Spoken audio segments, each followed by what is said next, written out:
You're making me famous with my granddaughters, guys. This is wild. This is unbelievable for all of us. So thank you for being here. It's such an honor. Thank you. No, it's an honor to be on. I mean, what you guys did to lift people's spirits is important. Well, thanks. It's been a tough time. And we're surprised that just our silly little chit-chats are making people grin. But I guess we'll keep at it because a smile is always worth it, especially nowadays. And we often have a lot of, we started by getting a lot of our friends on here and people who are performers and people who are, and so Sean won't be able to ask his normal question, do you have any great theater stories? I got a lot of great theater. Okay. Right. Hell, I know Trump. That's the best theater ever. Theater. Hey, Commedia dell'arte. before we start, I don't have a question. I just want to say a thank you for something, and I have to read a quote that you said almost 10 years ago. And now that you're sitting in front of me, and it's such an honor, and I'm shaking a little bit. But you said a lot of that's the sugar. A lot of that's the sugar I ate earlier. You said, I think Will and Grace did more to educate the American public more than almost anything anybody has done so far. And as much as relating, by the way, you did. to algebra. Thank you. And I was sitting on the couch. I nearly fell out of my seat. And it just meant so much to me and millions of other people that you recognized us and spoke up for us. So thank you. No question. I just wanted to say thank you. No, I didn't think it was a question. But look, but it's the truth. People are afraid what they don't know. Yeah. And they're frightened of it. And they had images that every gay person in the world or lesbian was an extremist on everything. I mean, it's like we're just as boring as everybody else. Well, that's true. Yeah. By the way, I Look can at tell you his that. zip-up cardigan there. Look at that. Often far more boring. No, but think about it. The first you made it clear that a gay person's interest and life is not any fundamentally different. I mean, they have the same fears, concerns, ambitions, likes. I mean, I know. It's normal. Yeah, and thank you for giving us the same rights as everybody else. Speaking of Sean, you clearly you stated your love for Will and Grace. Now that makes me think: what other television shows are you able to watch now that you've got a fairly busy job? Is there any TV time for you? Yeah. Well, the honest to God truth is, it's a joke among my granddaughters who very little. When I have time on television, what I tend to do is I tend to watch sports. I watch the news. And by the way, I don't work harder, and a lot of people work a hell of a lot harder than I do. I don't know about that. But there's just not that many hours. You know what I mean? Yeah. But I wanted to, because we're not bright enough to ask you really smart questions. I'm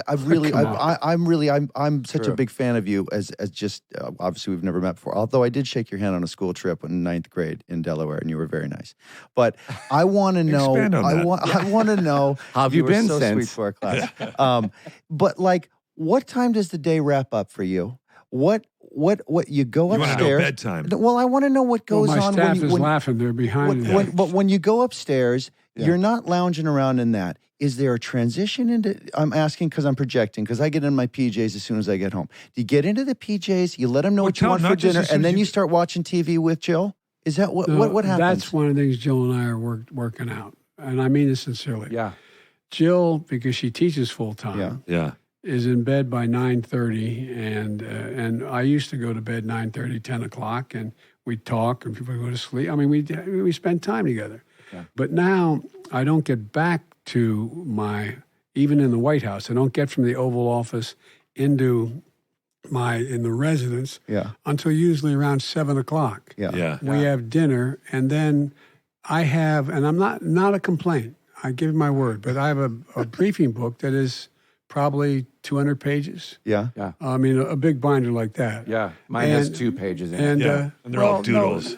No, but worst part, you guys got to memorize your lines. Yeah. But all kidding aside, so I usually get in bed around 11 o'clock. Oh, wow. Jill gets up at 6:30 and works out. I get up at 8 o'clock and work out. Yeah. But wait, I want to know though, when you, is there a time that when you exercising with Jill, is there a time where you guys can go away and shut it off and just be like, because we just have to do it because she works so long as well. So we just set time, and I tell Annie, who runs the show for me, and my chief of staff, I'm not doing anything. And so Jill and I, but they're getting further apart. I mean, in the sense that, but usually we try to do that. We go to Camp David or go back to our house in Delaware, which is secluded enough off the road that we just, And can you really not think about work and you really kind of calm down? Or is it always there? Yeah, no, well, there's certain things that, I mean, like with the war in Ukraine, there's a lot of really You got to stay difficult available. to- You got to stay available. But no, I'm always available. Do But they try to protect you? Obviously, weekends are not off, but you get to go to church on Sundays, or you get here's to what have I a little do. sports time. My worst part is they kid me, and everybody kids me. I'm one of those practicing Catholics. My mother come down from heaven if I didn't. But but I go to I don't tell everybody because they'll be there. But I go to 5 o'clock mass in my local church. Yeah. Or I go to in Washington. I go over to Georgetown to the Jebbies. Yeah. And I go to there's a 4:30 mass. And I go to mass on Saturday. Yeah. And then Sunday we just try to do nothing. Yeah. That's great. That's pretty good. I think you have to. You watch a have to football go- game or something like that, perhaps. Yeah. Yeah. What's your number one sport, if you had to rank them, that you like to watch? My number one sport is football, Yeah. but it's changed so much. I was a relatively good ball player in a What position? high school. I was a flanker back, a halfback. Really? And I like flank steak. And yeah. I'm just saying. Don't pay any attention to You're him just as the saying word president. association? Yeah, I'm just But saying word it's the association. sport that I watch probably more than any other. You're Don't not, catch you're not a terrible golfer. No, I looked up your index. I used to be Your- pretty good. I haven't played golf though in 3 years. Your current index is a 6.7, I believe, which puts you at about a 12 handicap. What is the best part of your golf game? Off the tee, chipping, putting? Off the tee. Off the tee. Yeah, you hit of it. Do course you hit it it is. far? Well, yeah, 3 years ago I did. I haven't played much. Yeah, I love we it. added up. They figured out that I try to when I'm home in Delaware. There's a place I can go where I can play. It's a private club. It's called Fieldstone. But I play. All it is golf, and I get in. I've not played 18 holes lately. I've 9 holes, and I'm with you on and that. that's it. We play a lot. Jason and I play a lot of golf. And Will's it's kind big thing is he thinks golf should be 12. I think it should be 12 holes long. holes. I think it should be Why? 6 and 6. I think that By would the be way, perfect. there's a lot of national debate about that. Is there really? Yeah, Well, there is. Do About you want to because it appoint me the golf Just star? because Is this he falls something that's apart at 12 usually. No, he falls because apart on the 12th I'm hole and he just 52, starts whining. And I'm tired. And I like to spend time with you my need kids. to work on your game. By the way, that's my best recreation. My granddaughters. Yeah. Yeah. They're crazy about me. Ah, I'm crazy about it. No, you I think don't I'm blame kidding? them. No, I no, know. no. love that. I don't blame them. Every single day, I contact every one of my grandchildren. that's All amazing. right, you got to pick one of these 3 things as the coolest thing about being the man. Is it the White House? Is it Air Force One? Or is it the Beast? Which you can only. You don't mean only- Marshawn Lynch. I do not. Okay. I'm talking about the car. Okay. Which is which Air Force One. It's Air Force One. It's got to be Air Yeah, Force it's One. got to be, right? Well, the good news is the plane never leaves till I get there now. You know? Do you always get the seat you want? Do you always get the seat you want, or is there sometimes there's someone in it, and you got to go to the back? I would love to see the inside of Air Force One. Well, I'll take you through it. If I you would. guys. I Boy. would go God, crazy. that was so dripping with begging for an no, invite. I'm. Look, No, I'm I have serious. No, Happy I have to no show you. Hi, shame. Sean, you're only. I thought you were going to say I'd love to do a Will and Grace reunion on Air Force One. And we will be right back. Smartless is sponsored by BetterHelp. Okay, so life is complicated. That's our baseline. And it's taken me a number of years to accept that. Acceptance is a huge, huge thing for me. Letting go of control, another huge thing for me. And there have been a lot of times in my life where I've had a tough time accepting stuff. I've had a tough time letting go and realizing that I'm not in control. And so we learn as we go. And we learn as we go by, for me, my experience, by talking to people about what's going on. It's normal to feel stuck, and therapists are trained to help you figure out the cause of challenging emotions and learn productive coping skills. Huge.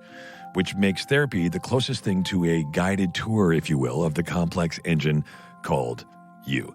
As the world's largest therapy service, BetterHelp has matched 3 million people with professionally licensed and vetted therapists, available 100% online. Plus, it's affordable.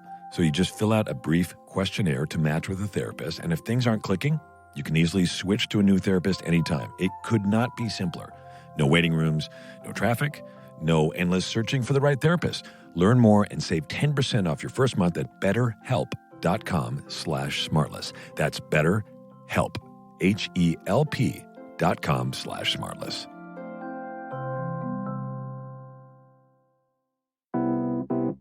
We want to thank Aura for supporting the show.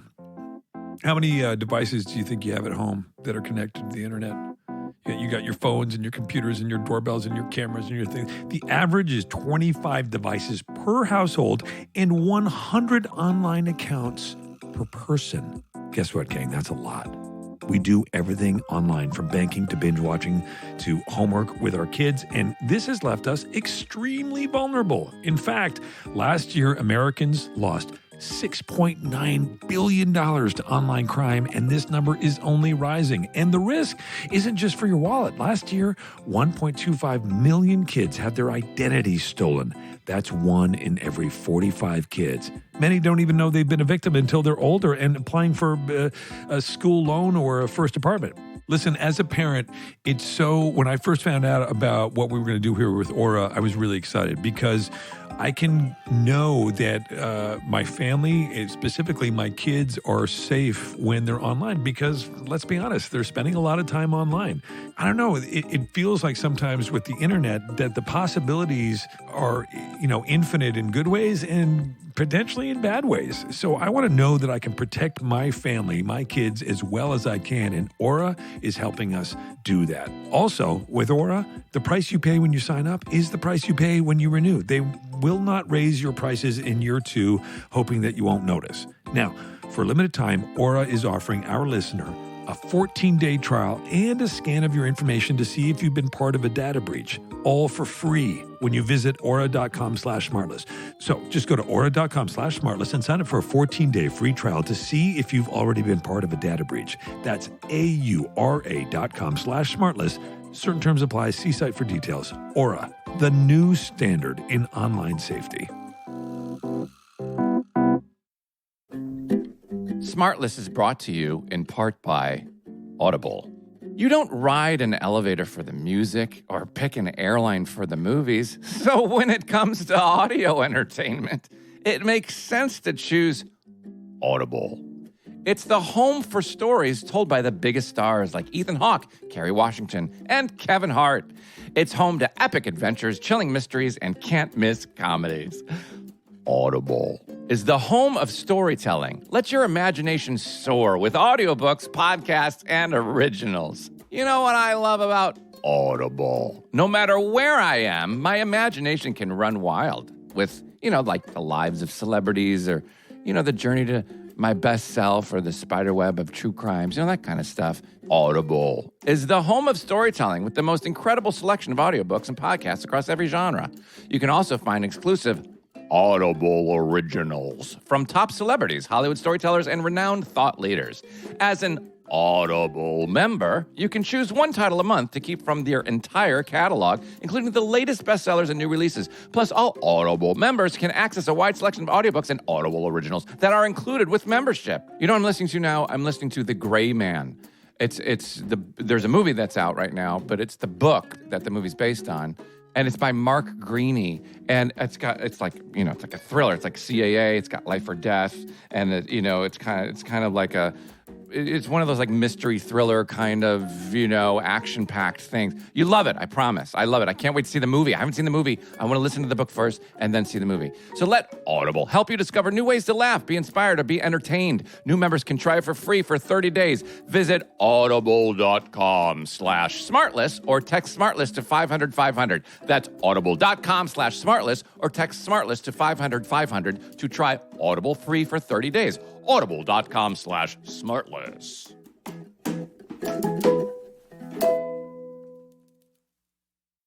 All right, back to the show. Okay, so people in this country, never before has it felt like, and I look back, I spent a little bit of time looking back over the way that people spoke and politicians spoke, and et cetera, especially in the 20th century. And a lot of the same verbiage was used to scare people, to put people, to divide people. Right. And it was and people say, well, no, this is new. Historically, that has been something. But never before has it seemed like common ground was so far off in the distance. And I'm trying to understand why, because we all share. I had an experience recently where I spent some time with somebody, and I didn't find out till later that their perspective on the world was very different from mine. But when he and I were speaking and hanging out one-on-one, we got along very fine. And I thought, wow, isn't that funny? Yeah. If I didn't know anything about his politics, he and I got along great. What is it we can do to try to get that back? Because I think that's something you talk about a lot. Well, look, guys, I had no intention of running for president again, for real. Yeah. Or running for office. I was a professor at the University of Pennsylvania, enjoying it, and put together an institute up there. And when those folks came out of the fields, literally carrying torches down in Charlottesville, and the last guy said they're good people on both sides, and that young woman was killed, I realized that we are at an inflection point in history. And it occurs every 3, 5, 7 generations. That what happens in the near term, in this case, the next 2 to 3, 5 years, the last several years, is going to determine what it looks like for the next several generations. And the context was, my son had just died, and so we have a tradition in our family. Anyone in the family, any kid can ask for a family meeting. This is dead serious. I'm not joking about this, as well as my dad's family when I was growing up. And so I got a call from my oldest granddaughter and saying, Pop, we want to have a family meeting. She was a freshman, either a senior at Penn or a freshman at Columbia Law.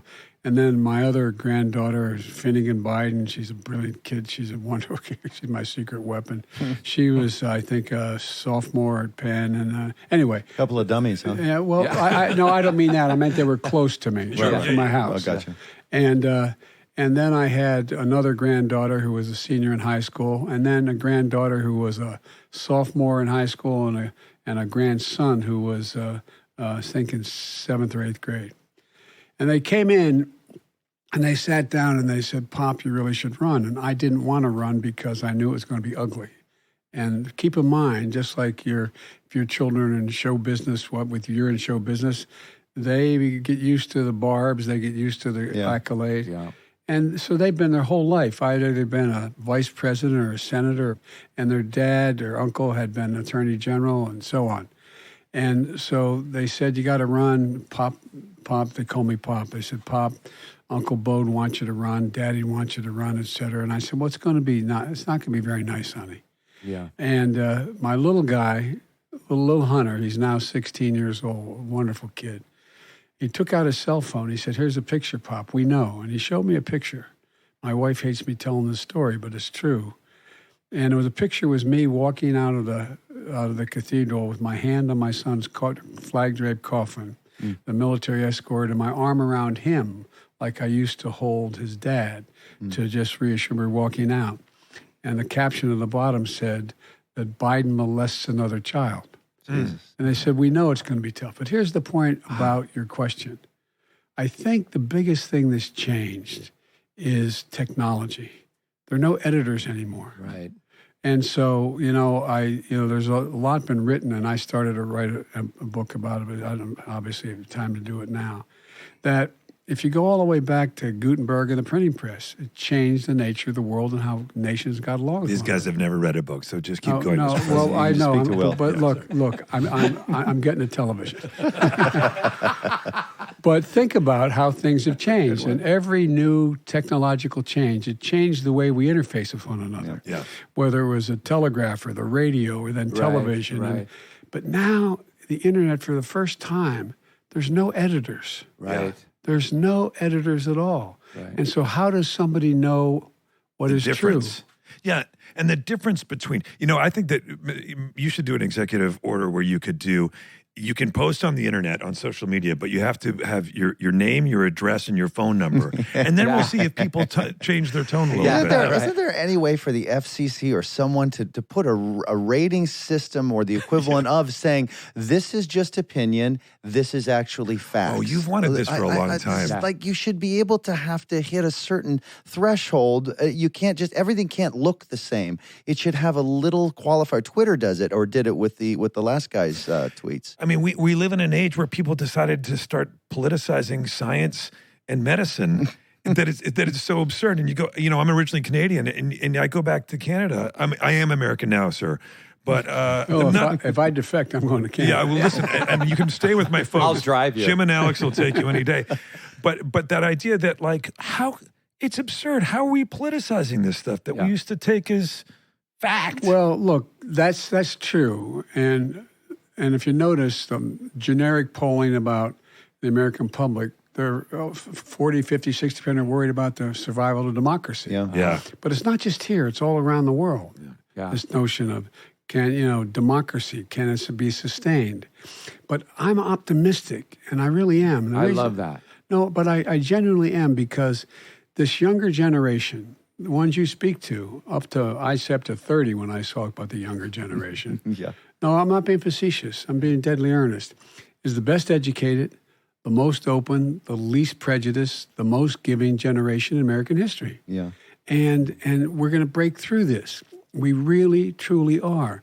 And you think about the things how ugly things have gotten, but think about how much we've gotten done. I mean, when I ran, I said I was running for 3 reasons: to restore the soul of America, to rebuild the middle class, and because when the economy is built from the middle out, the poor do have a road up and the wealthy still do very well, and to unite the country. The third part's being the hardest, because I went through my career as being the guy who got a lot done with Democrats and Republicans for all those years I was in the Senate. Hell, I was there for 36 years. You started when you were 29 when you became a senator. Yeah, and what got me involved was I came from a state, to its great shame, was segregated by law, and we have the 8th largest black population in America. And I was really moved by the civil rights movement as a kid. And I remember we moved down from Scranton, Pennsylvania when coal died. My dad was not a coal miner, but he was a salesperson. And we moved back to this little town called Claymont, Delaware. And it used to be a big steel town. And we lived in what became projects, but at the time they were apartment complexes that were modest compared to where we had lived. And I went to a little Catholic school called Holy Rosary, and it was across the street from the fire station there. And I remember my mom used to drive us up to school. I was in 3rd grade, and drop us in the parking lot to go into school. And I see this bus go by all the time with then we referred to as colored, but black children in it. Yeah.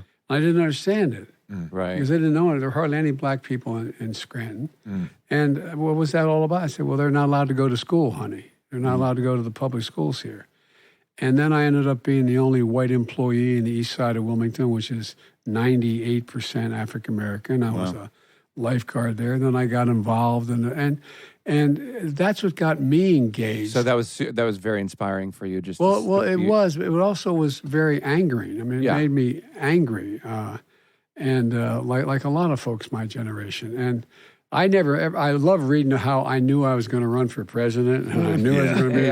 I wasn't even old enough. I mean, I'll never forget. I got really involved trying to bring the Democratic Party in Delaware into the mainstream of Northeastern Democrats. It was more a Southern Democratic Party. Yeah. Because southern part of my state, the Delmarva Peninsula, talk gats like this. It's just very Southern, for real. It's right at the Mason-Dixon line, right? Yeah, actually it goes north-south. Most people don't realize that, but yes, it is. And the end result of all that was that I got involved. I was a young lawyer. I went to law school.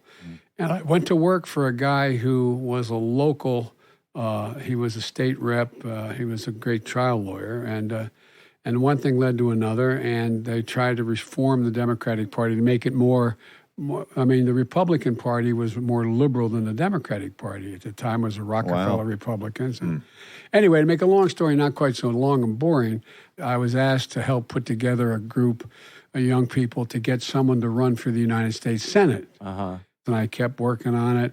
And I went to an off-year convention in Dover, the Democratic convention. And it was between the afternoon and evening session, and I was in a small motel down there, shaving, and I was in the bathroom, and I had a towel on and shaving cream, and I just bang on the door. And I opened the door, and there's 4 leading Democrats, 2 of which I'd never met before, 2 former governors and the state chairman and a head of the Supreme Court who had retired, a family, more senators than any family in American history, the Tunnels. And I was stunned. I thought it was the guys I drove down with. I was 28 years old. And they said, "We got to talk to you, Joe. We just had a dinner together." And I said, "Okay, gentlemen." I walked in and quickly got in the bathroom thinking there was a towel. All I had was wiped the shaving cream on my face, came out, and those desks that are nailed to the wall, and the headboard's nailed. And I'm leaning against the desk, and they said, "Joe, we were thinking you should run for the Senate." I said, "Holy!" I said, "No." I said, "You say, can I get dressed?" No, I'm serious. It's a true story. And the Chief Justice, the former justice, said, "I'm not old enough, sir." He said, "You obviously didn't do well in constitutional law, Joe." He said, "You don't have to be 30 to get elected. You have to be 30 to be sworn in." And I remember going home, and I don't know if you guys ever did this, but I had a great professor in college. No, they never did. No, but I mean, there was a guy that I wasn't a good student either, if you're implying they weren't. No, they weren't students at all. No. But here's the point. I got riding home, and I stopped at the University of Delaware the next day. I had a professor named David Ingersoll. He was my political philosophy professor. And I said, "They just asked me, this is crazy." And he looked at me and he said, "Joe, remember what Plato said?" I'm thinking, what the hell did Plato say? And he said, the paraphrase, "The penalty good people pay for not being involved in politics is being governed by people worse than themselves." It was the middle of the Vietnam War and a lot of other things going on. One thing led to another. Also the penalty for not voting. I used to play with Plato as a kid. See, I told you. By the way, I wasn't a good student either. This is just an inside joke to torture them. Mr. President, so your ability to, as you always have, cross the aisle and broker these great agreements.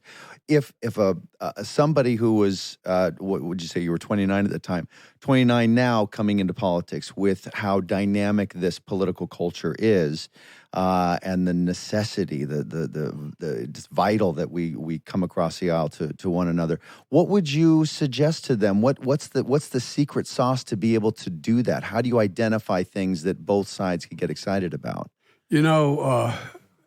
Because I got elected so young, everybody thought there had to be some secret sauce I had. I knew, there must have been something. And so I've had, just about everybody's ever sought the office of the senator, governor, a young person in the last 40 years has come to me and say, what is it? And I say the same thing, and I mean it from the bottom of my heart. I said, figure out, what are you willing to lose over? Or don't get involved.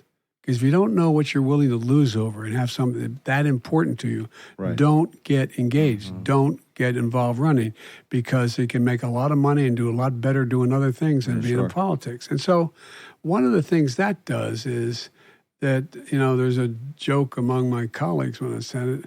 No one ever doubts I mean what I say. The problem is I sometimes say all that I mean. We'll be right back. Thank you, Rocket Money, for your support.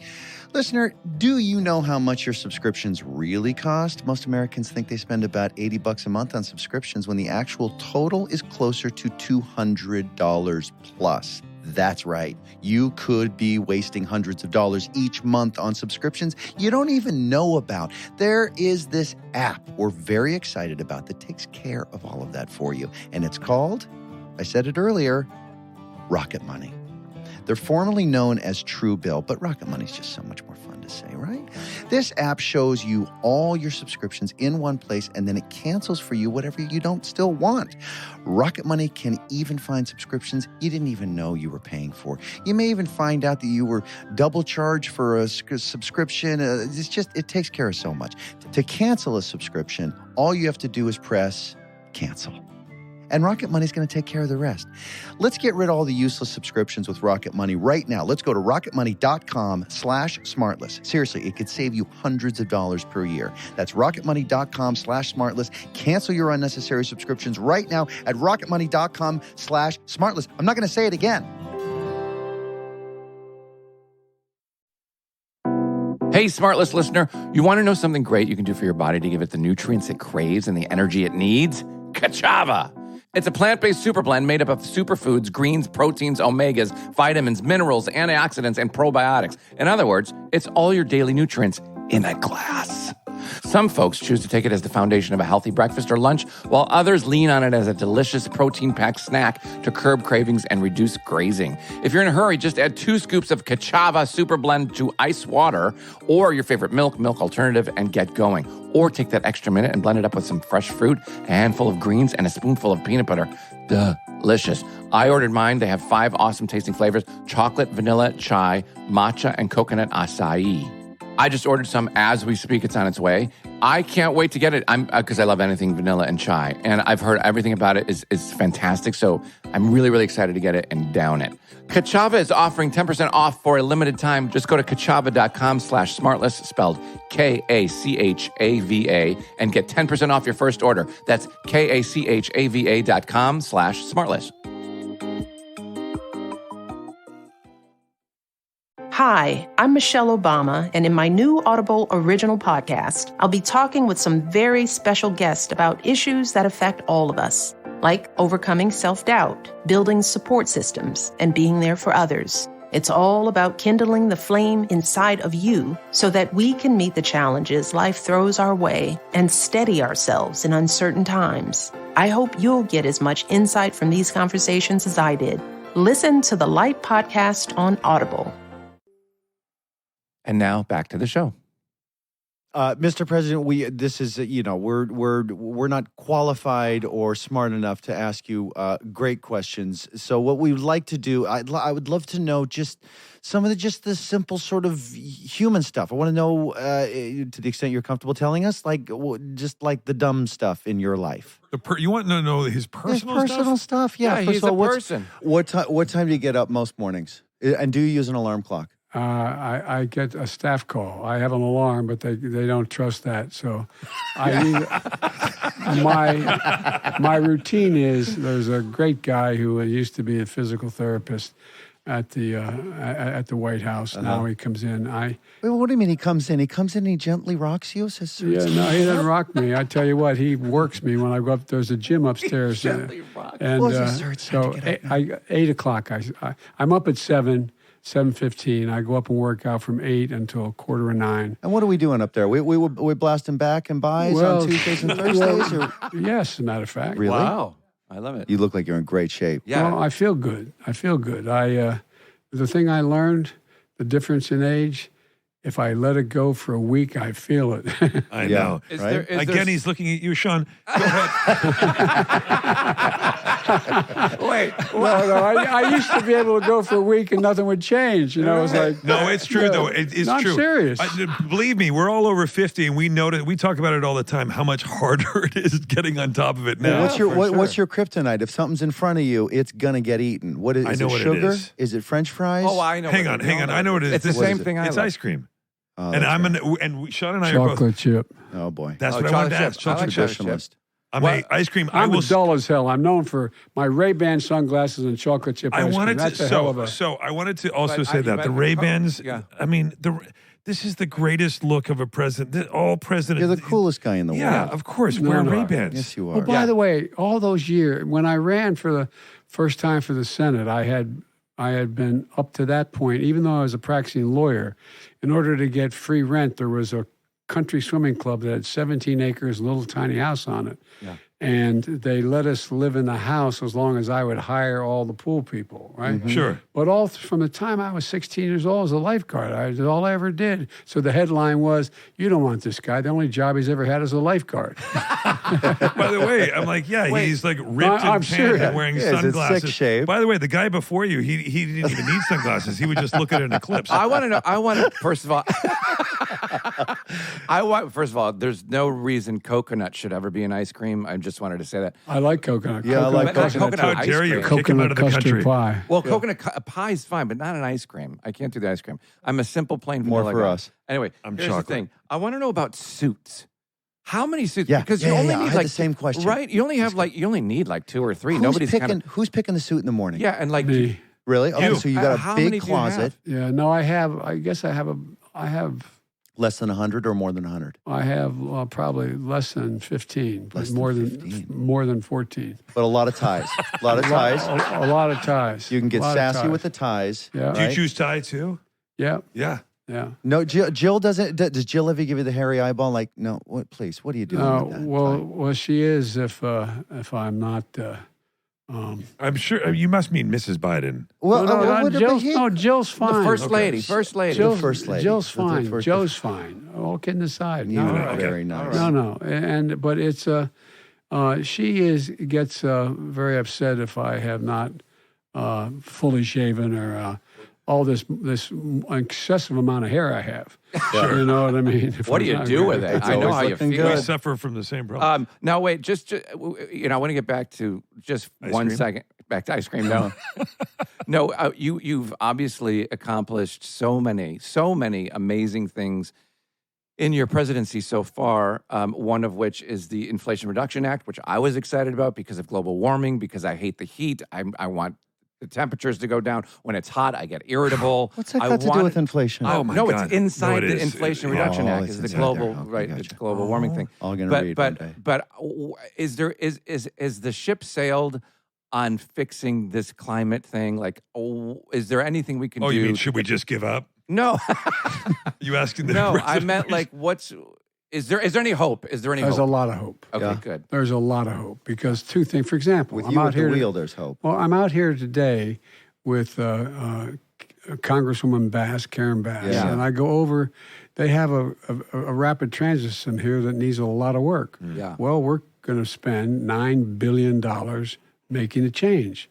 But here's the deal. It's estimated to take 124,000 tons out of the air. Let me back up. If people have a chance to get on a track train and can make it quicker than they can driving the car, they take the train. Never any Yeah. traffic. And I'm a big train guy, and we've gotten billions of dollars more from. We're spending more on Amtrak than Amtrak initially was spent, and it's all just getting underway. But it's fundamental changes that are going to be taking place, and And there's it really so much- does work too. I noticed during COVID when everyone was having to stay inside here in LA, Yeah. the skies were in a week. They were crystal clear. Yeah. It Yeah. really does work. I thought you were going to say, I noticed too that the roads were really empty and I could just bomb around. No, but they were. The air out here, as Yeah. you know, Oh, I historically. know, and this is going to be. It's going to be a game changer. It's Yeah, going I'm to take. so excited And about by it. the way, in addition to the $368 billion for climate in that bill, we also have over $1.2 trillion that we got passed in the act having to do with dealing with the infrastructure. Right. We used to rank number 1 in the world in infrastructure. We're number 13 for God's sake. Yeah. Yeah, of course. We used to. I mean. And this is a lot of jobs. This A is lot quick- of jobs. yeah. Literally, we've created more jobs in the first 18 months than any president in history. 700,000 manufacturing jobs. Where the hell does it say America can't be the manufacturing Yeah, everyone's capital of saying, the world? "Oh, manufacturing's gone now," and all Wrong. that. No, Wrong, garbage. wrong. Yeah, and it is a little shocking that how much of that has been lost, and does fill me with hope with the idea that we can get manufacturing. Well, you know back. why it got lost? We used to spend 2% of our GDP on research and development as a nation. Yeah. We're down to 0.7%. China's other countries are passing us by. Yeah. But now we're going back to look, my major goal in terms of the economy was to change the dynamic of trickle-down economy to building from the middle out, bottom up, and do it that way. Right. Yeah. And I know I get criticized, and understandably, for being, quote, the most pro-union president in history. Well, the reason for that is these union folks, everybody thinks you show up on a job and you can be a technician. Guess what? You take 4 or 5 years. It's like going back to college. It's like going to school. They're the best in the world. Yeah. They're the best in the world. Yeah. And they're ultimately it's cheaper for us. So there's a lot we're doing. And for example, we're going to invest literally several $100 billion in building chips or computers. Really we invented exciting. them. Yeah. We invented them. It's so important. Yeah. I mean, so anyway, Trickle down economics. I want to go find a billionaire and give him 10 grand because I know it'll get to the little guy. I've got a fairly adult question here, so I've written it out. I apologize for reading. Well, we'll judge if it's adult. With the midterms on our doorstep, okay. 2/3 of the seats that are up for grabs in the midterms are trending to be won by admitted election deniers. And then that means that elections and consequently democracy as a form of government will most likely be done away with or could be seriously threatened. This is what they're saying that their plan is once elected. Mm-hmm. So doesn't that current real forecast, even declaration, justify some kind of emergency alert that asks for maximum attention and participation from every single voter in America? No advocation for a Republican or Democrat, just a request to vote in this midterm election. Could I ask you to commit to consider over the next few days using your unique power as president to utilize the emergency alert system? For the listener, this is the system that's in place to alert citizens of impending danger. Yes, it's usually for the weather or killers or kidnapping, whatever. But I don't think it's an exaggeration to categorize this as a light crisis, an existential threat. Just ask the families of the COVID victims what danger is with poor leadership, or the citizens of Russia or Ukraine, what happens when the electoral process is merely a facade. So our TV and radio outlets are required to deliver presidential alerts, and all this would be to air once a night leading up to Election Day on every TV, satellite, and cable channel a quick 10-second card that just simply says, please vote on November 8th. That's all. That is a great idea. Is there any way you would consider? First of all, great idea, and also officially with the president, the longest Bateman question ever, simultaneously, and it's a great idea, Mr. President. By the way, the point you're making is the point. Just to get people have to vote. Yeah. And look, you saw, I mean, the best example is the Supreme Court in the Dobbs decision said, there's a line from one of the justices saying, women have a right to vote. We'll see it, but basically we'll see if they do. Yeah. You saw what happened in Tennessee. Women showed up and vote. Women are out registering men for the first time significantly for this new election. Yeah, and that was immediate, wasn't it? I mean, that was immediate. And so my generic point is, I think people, particularly younger people, that's where I'm spending most of my time trying to focus on, people under 30, they in fact understand the vote matters. Right. What I worry about the states that have the election deniers in them, making it harder practically for them to vote. Right. Yeah. That's what I worry about, the Supreme Court decisions on voting that are coming down, that are going to be coming down. Mm-hmm. And so, but vote. That's been I end all my speeches, everything I talk about. For me to do what you're suggesting, I imagine it would end up being a gigantic fight whether I was using an emergency system designed to save, quote, lives for political purposes. It's not. No, it's not. It's not, because you are saving lives. It's not for Republican or Democrat. It's just participate in the American process of voting. Right. Just a quick 10-second boo. Well, guess what? Right. Well, it's great, but guess what? The whole idea is the other team doesn't want people to vote. They don't want open voting. They don't want to be able to mail in ballots. But they got to do what the president says, at least while you're still president. You could put that little card up there, get everybody voting, and save our elections. Well, we're paying to try to put that card It'd up. make a great movie, wouldn't it? Thank you, actor Jason Bateman. Hey, can I just say... I'm serious, Jess, you're right. No, he's a great... By the way, it's a great idea, and I really like that. I think that's pretty awesome, and it would be a good use of it, but I think you're right. It would be hijacked, if you will, by people who would think that you're they should do it when, they're in charge, too. I mean, it's just voting. I just want to say, Mr. President, what's crazy for us is we started this podcast in the middle of COVID when everybody else was locked down, and we were too. And for us, it was a way to connect. We've been friends for 20 years. I get to do it with these two guys that I love a lot and who are my best friends. And we just started. We didn't know where we were going. It gives us a lot of joy to know that it gave people, that it uplifted people and made people feel more confident, or made people feel more positive in a tough time. You gave them hope. Look, guys, two things are going to go down in history. Number one, more than 1 million people died. 1 million people died. And the estimates are those 1 million people had 9 close related people, whether they're family or otherwise. The psychological impact on the nation has been profound, absolutely profound. And the other thing is the whole idea that we're moving. Think about this. Graduating from, when you graduated from high school, you had your prom, you had the graduation ceremonies. What do these kids have? The kids are graduating. Yep. What are the things that they, in fact, missed that are consequential? That junior prom, that senior prom, that graduation ceremony, all those parties, it's like, and it's like the difference. Everybody asked me, what was the most exciting thing when you got elected and so on? I was really honored to be, the greatest honor in the world, okay?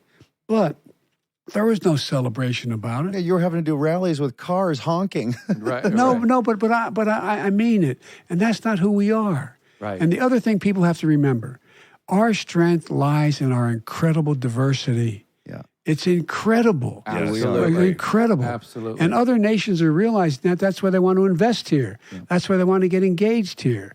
Or come here for education. Exactly right. Yeah. And so there's so much. And by the way, I'm convinced we're going to be able to do a hell of a lot. Me too. And I got to tell you, during a time, I can speak for me, during a time that felt really hopeless and dark, and it felt like a number of years where the sort of the sentiment of the nation was quite dark.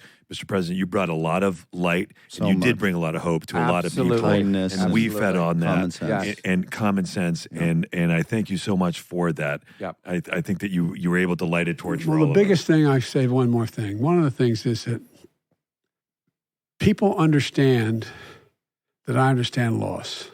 Yes.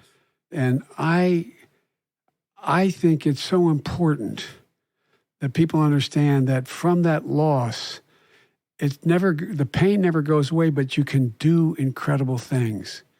The person you lost never leaves your heart. I don't know how many times I ask myself, what would Bo do? I'm not joking. Mm-hmm. And so people are genuinely empathetic if you give them a shot. Mm-hmm. And I think just reaching out to people, not me president, but just reaching out to people matters. Yeah. Think of the number of people who are down and out and wonder, where in the hell am I going to go? Well, what happens? Your empathy is genuine, it's sincere, it's infectious, and it's a pleasure to be led by you. Yes. Well, you guys are giving me more credit, but thank you. And thank you for the hope that you give to I everybody. really do. I am optimistic. I'm with you. Am. I'm with you. I will leave you, and we take, we say this to everybody. We have taken up too much of your time. I have a friend of mine who always says, if you're feeling down, call 5 people and tell them how much you love them. Yeah. Mm-hmm. And you know what? It works. It does work. Yeah.